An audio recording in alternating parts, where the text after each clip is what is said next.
Alguns estudiosos e pesquisadores defendem a ideia de que o tarô nasceu de uma cultura milenar, originária do livro de Thoth, a chave de toda a sabedoria do Antigo Egito.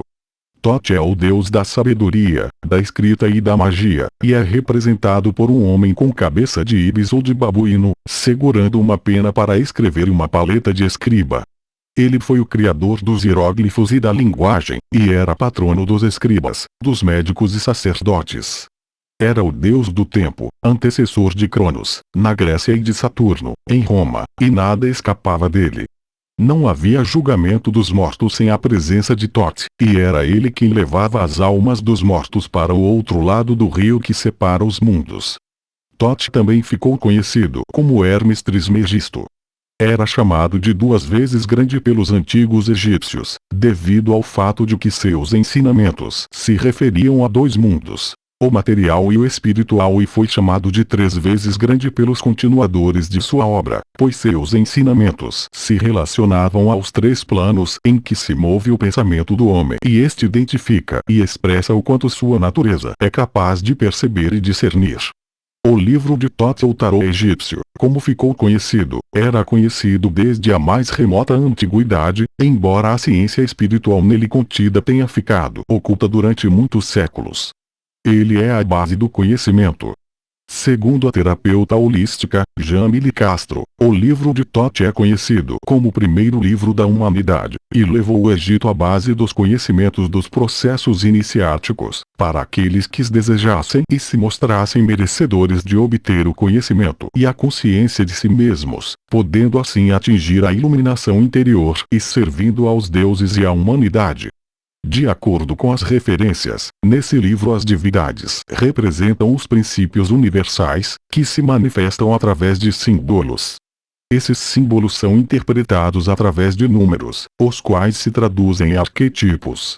O escritor Iglesias Janeiro, em seu livro A Cabala da Predileção, conta a lenda do livro de Thoth, como veremos no trecho a seguir.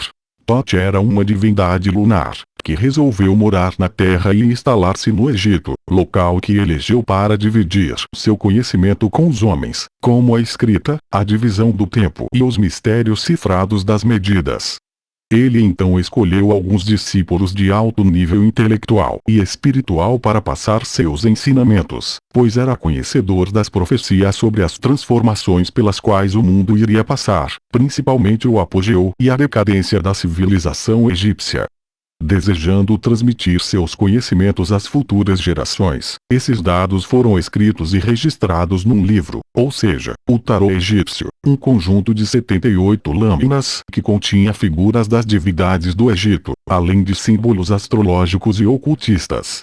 Mas logo percebeu que sua total compreensão não seria captada naquele tempo, e para que esses segredos só fossem revelados à humanidade na época certa, Thoth guardou o livro numa caixa de ouro e pôs a caixa de ouro numa de prata, e a caixa de prata ele pôs numa de marfim, e a de marfim ele pôs numa de bronze, a caixa de bronze ele colocou em outra de cobre, a de cobre ele pôs numa de ferro, e esta última contendo o livro, e as demais caixas ele depositou no fundo do rio Nilo. Essa lenda contém todo o princípio alquímico do tarô, os elementos herméticos. Dizem que quem encontrou o livro foram os hebreus, pois há indícios de que entre os vasos de ouro e prata que Moisés levou do Egito por ocasião do Êxodo, estaria o livro de Thoth, tarô egípcio, que mais tarde se tornou a base de todos os fundamentos da Cabala, base da religião judaica.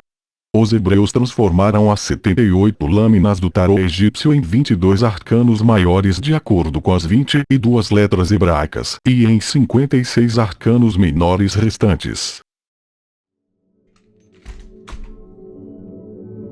Obrigado por ter assistido, deixe seu like, inscreva-se, e até o próximo vídeo.